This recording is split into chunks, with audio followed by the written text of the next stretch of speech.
Assalamualaikum warahmatullahi wabarakatuh. Iya, mungkin yang terakhir dulu Ustaz, kalau bisa diberi pencerahan. Ingat, eh, jadi seperti tadi sudah ulun ulaskan tadi di awal tadi, yang namanya cinta itu sebuah perasaan, dan itu istilah dalam bahasa Arab tuh lil musyarakah, maksudnya saling Hmm. saling ya. Itu kalau cuma satu pihak eh, tidak akan jadi hasil. Nah itu tidak akan jadi hasil.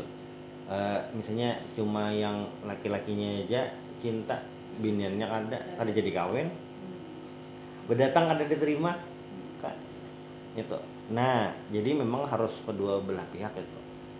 Rasulullah kepada umatnya mencintai Rasulullah seperti itu sama itu mutlak dah untuk yang perasaan cinta, agar memang terjadi, memang lancar ya, memang harus kedua belah pihak itu tidak diragukan lagi.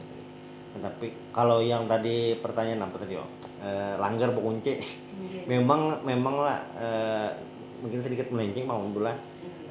Memang di tempat kita ini dilema maksud dilema itu adalah langgar ke masjid itu memang tempat sholat, dan idealnya memang bisa dibuka terus tuh, maksudnya kan orang sembahyang itu kapan. Masalahnya adalah ada berkunci itu ya kehilangan make langgar Hilang juga. hingga jadilah kalau misalnya hilangnya tuh misalnya sandal di masjid atau di langgar aja ya murah lah, maksud murah tuh kan paling siapa kayak itu, kada juga orang belarang-larang ke langgar ke masjid lah kayak itu kan, kada dibawa ke dalam juga. Nah masalahnya yang bisa hilang tuh kotak celengan, lawan mic tuh lawan alat-alatnya. Yang murah aja kan kayak ampli murah tuh kan, yang paling murah tuh kayak 3 jutaan itu sudah berbunyi lah kayak itu. Nah itu hilang kali karena kadang apalagi misalnya di komplek tuh. Nah maharagu langgar nih kadang bahanu ada yang nyaman, ada yang nengalih ini ya betul tunjulan. Maksud tunjulan tuh kayak membayari listrik lawan landingnya tuh. Nah kadang kada pas-pasan lah kayak itu. Nah itu jadi eh, kadang faktor keamanan tuh di nomor satu kan. Makanya kadang pas bilanya tuntung sembahyang Isya tuh, nah jam 8 lah kalau ini banyak ada kegiatan tuh biasanya langsung dah dikunci, masjidnya dikunci, lampu dimatiin, pagar ditutup, paket itu dah. Jadi orang kada kawal lagi kayak itu. Nah mungkin ada beberapa masjid masih yang buka 24 jam tuh ada, cuma sebagian besar kayak itu. Nah faktor utamanya memang karena ya tadi kehilangan gitu. Jadi misalnya pertanyaannya bagus kunci kah, bagus kada kah? Nah ini memang kondisional bang bahasanya lah. Kada kawa juga dibujurakan atau disalahkan, kada kawa juga bang, karena masalah kehilangan nih ngalih bener tuh. Nah soalnya tuh kan sumbangan orang kadang itu, jadi kada kawa langsung kada boleh ini kasihan orang nak sembahyang, kada kawa juga karena kita kan menjaga aset tuh nah. Aset langgar kayak itu sedih bang itu, masa sedih itu kan kada kawa santai beribadah, kada kawa nyaman tuh. Nah maksudnya kada kawa lawas itu, kecuali mungkin siang. Amun siang nih durasinya terpanjang bang, jarang berkunci siang kecuali yang langgar kompleks sunyi. Nah tuh bisa berkunci siang tuh. Tapi kalau masih masjid pinggir jalan, apalagi amun siang berbukaan aja bang, mulai pagi itu sampai Isya lah. Ya, memang kalau idealnya itu ya memang selalu dibuka ya Ustaz. Inggih Tapi kadang-kadang manusianya ini ya inggih kada tidak, kawa. iya nggak bisa menjaga itu. Ya, baik Ustaz, kita lanjutkan lagi. Iya. Mudah-mudahan ini juga sudah terjawabkan ya tadi dari kaitusin tadi. Iya. Kaitannya dengan langgar yang baik dikunci apa tidak gitu.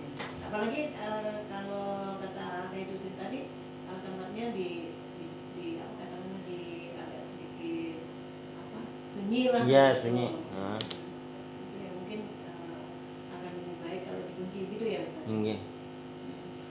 Tapi bisa juga ya Ustaz ya ketika langgarnya atau masjidnya itu dikunci tapi langgarnya enggak gitu. Iya, bisa. Jadi orang kan masih bisa. Kawa lah sembahyang di luar lah. Sembahyang di luar. Iya. Ya baik. Dan baik Ustaz, kita lanjutkan lagi kaitannya dengan cinta bertepuk sebelah tangan. Nah ini Ustaz, agar cinta itu tidak bertepuk sebelah tangan itu apa usaha kita Ustaz? Jadi memang kode-kode itu harus dipahami. Kode dari alam, kode dari nabi itu harus dipahami. Istilah ini tuh peka, karena harus peka. Kamu tidak peka, jadi harus peka. Jadi ketika Rasulullah melakukan sesuatu, kita harus peka, paham tuh. Oh, Nabi seperti ini. Nah, ada beberapa riwayat yang berkaitan langsung dengan itu. Misalnya kayak belum puasa itu, di Nabi itu riwayatnya adalah turun ke masjid itu tarawihnya paling beberapa malam aja. Malam pertama Nabi turun, ada beberapa sahabat 4, malam kedua bebanyak, 3 bebanyak. Lalu pas malam berikutnya Nabi kada turun lagi ke masjid. Lalu ditakoni kan, Nabi kenapa kalau begitu turun ke masjid tarawih maksudnya? Ujar Nabi, saya tidak berjamaah, maksudnya tidak ke masjid lagi untuk tarawih, takut kalau nanti kalau rutin dikerjakan tuh jadi wajib. Nah, cuma ini bukan jadi dalil kita kadusah turun tarawih. Kan kadang itu lah di masjid langgar kita, hari pertama 2 ketiga sapnya penuh, 7, 8, 9, 10 tuh sapnya bermaju. Nah, bukan itu, cuma Nabi ini sayang kepada umatnya, takut-takut kalau diwajibkan jadi berat gitu. Ada juga di riwayat lain itu tentang siwak, kata Nabi, laula an asyqa ala ummati, seandainya tidak menyulitkan kepada umatku. Nah, kalau seandainya tidak mengalihi, kalau seandainya ini tidak mempersulit umatku, kata Nabi, aku akan menyuruh untuk bersiwak setiap sholat. Tapi ternyata kondisinya itu agak menyulitkan, jadi jadi sunat aja, jadi tidak wajib seperti itu. Nah, Nabi sudah melakukan itu, maksudnya hal-hal yang Nabi anggap ini akan menyulitkan umat beliau, Nabi sudah jaga-jaga ini agar itu tetap. Sama kayak tahajud itu bagi Nabi Muhammad wajib, bagi kita sunat saja. Nah, itu jadi ada perbedaan. Jadi kayak Nabi itu kayak menanggung saja, tidak menyulitkan. Bahkan kan di riwayat itu ada juga sahabat yang, Nabi, saya ingin puasa, saya mampu puasa setiap hari, jangan. Lalu diberi pilihan kan, puasa Senin Kamis, saya masih mampu. Puasa 3 hari setiap bulan, masih mampu. Lalu kata Nabi, puasa Daud sehari puasa, besoknya tidak. Nabi, saya lebih kuat daripada itu. Lalu kata Nabi kan, itu sudah paling afdol, itu aja dah, kata Nabi. Dan masih di riwayat yang itu, sahabat ini ketika di waktu tua beliau menyesal. Maksudnya apa? Uyuh kayak puasa terus, makanya keuyuhan. Untung kan sudah Nabi wanti-wanti, maksudnya yang paling maksimal tuh puasa Daud, dah puasa sehari, besoknya tidak puasa sehari. Tuh. Oh iya, karena Nabi ini maksudnya visioner, tahu nih depan ini akan memberatkan nih. Nah, seperti itu. Jadi konsep yang sayang Nabi kepada umatnya ini sangat bagus, ini kita pahami, kita rekonstruksi lagi bagaimana rasa itu. Itu bisa dari dosen ke mahasiswa, guru ke siswa, atau murid, orang tua ke anak, itu bagaimana rasa sayang Nabi itu tidak ingin menyulitkan, bahasanya tidak ingin menyulitkan. Bahkan kan kalau ada pilihan itu malam yakun isman, selama itu tidak dosa, Nabi memilih yang termudah. Jadi kalau ada pilihan ke Banjarbaru, lebih mudah jalan Ahmad Yani atau lewat jalan jalan tol atau lewat jalan Sungai Lulut atau nah kalau misalnya yang lebih mudah, Nabi pasti memilih jalan yang lebih mudah itu selama itu bukan dosa. Itu yang Nabi eh, contohkan atau Nabi lakukan itu agar tahu umatnya ini betapa sayangnya Nabi Muhammad kepada umatnya. Nah, tinggal umatnya saja lagi yang mengaku cinta kepada Nabi apakah benar-benar melakukan perintah Nabi itu. Itu bentuk cinta kita. Iya, itu. Dan di sisi lain juga Nabi pernah juga bentuk cintanya dengan marah tuh. Jadi ketika ada kasus nih, ada perempuan bangsawan lah berdarah biru seperti itu, dia mencuri dan kebetulan hitungan pencuriannya itu sudah sampai untuk potong tangan. Jadi ada syarat ketentuannya tuh potong tangan. Kadang ada orang salah kaprah, salah paham. Kalau kayak mengambil pulpen aja itu masih belum potong tangan. Mengambil ayam, seikong, sandal itu masih belum lagi. Ada syaratnya. Jadi singkat cerita perempuan tadi mencuri dan sampai hitungannya untuk dipotong tangan. Banyak lah itu. Iya, kenal. Ternyata keluarga perempuan tadi berbicara kepada Usamah bin Zaid. Usamah ini anak Zaid bin Harisah. Zaid bin Harisah ini kan anak angkat Nabi nih. Tinggal di rumah Rasulullah lah, kesayangan Nabi. Lalu mereka berbicara kepada Usamah supaya minta dispensasi kepada Rasulullah. Lalu Usamah pun berbicara kepada Nabi. Nabi bisa kan dispensasi, maksudnya jangan dipotong atau apalah, karena itu kan bikin malu keluarga lah. Ternyata setelah itu Nabi langsung marah. Kata Nabi, "Lau kanat Fatimatu bintu Muhammadin sarakat laqata'tu yadah." Kalau seandainya Fatimah binti Muhammad, walaupun ini tidak mungkin, seandainya Fatimah binti Muhammad, itu anak beliau sendiri kan, mencuri, laqata'tu yadah, aku yang akan memotong tangannya. Nah, ini Nabi sangat tegas ini.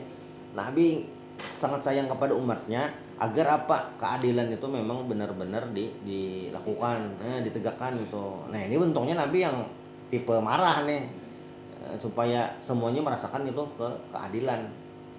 Itu. Jadi harus kita pahami itu yang semuanya tadi agar kita tahu. Jadi memang masalah cinta ini ada juga hubungannya dengan husnuzon, sangat baik kita. Jadi ketika ada bahasanya kuitan kah menyariki interpretasi kita itu kita memaknai itu, jangan keluar malam, jangan, pokoknya alasannya mungkin tidak disebutkan, tapi anaknya harus bisa menginterpretasi, menafsirkan, memahami itu dengan baik. Oh, ini kayaknya untuk ini. Nah, kadang kan kita ada yang memang orang-orang tua dulu atau apa, kita tidak memahami itu ini untuk apa. Oh, ternyata sekarang oh iya. Iya. Ketika sudah beliau tiada. Iya, nah, iya, pas ini. Ya Ustaz, sebenarnya pengen ngobrolnya lebih lama lagi Ustaz, tapi waktunya ini ya. Sudah mau berakhir. Baik Ustaz, sebelum kita akhiri, mungkin ya boleh disimpulkan. Iya. Nah, perasaan cinta itu al-hub, itu adalah lil musyarakah, artinya saling mencintai. Nah, maka rasa cinta Allah kepada hambanya, rasa cinta Rasulullah kepada umatnya itu harus benar-benar kita perjuangkan, kita pertahankan itu. Jangan sampai ketika diberikan sudah fasilitas, sudah diberikan layanan yang terbaik untuk kita, tidak kita sambut, tidak kita terima itu.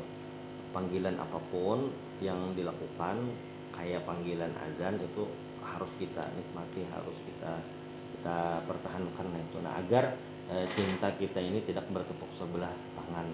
Sebaliknya juga ketika kita mengungkapkan atau mengucapkan rasa cinta kita misalnya kepada Rasulullah SAW, maka rasa cinta itu harus dibuktikan dengan perbuatannya itu mengikuti perintah Rasulullah SAW agar cinta tidak bertepuk sebelah tangan.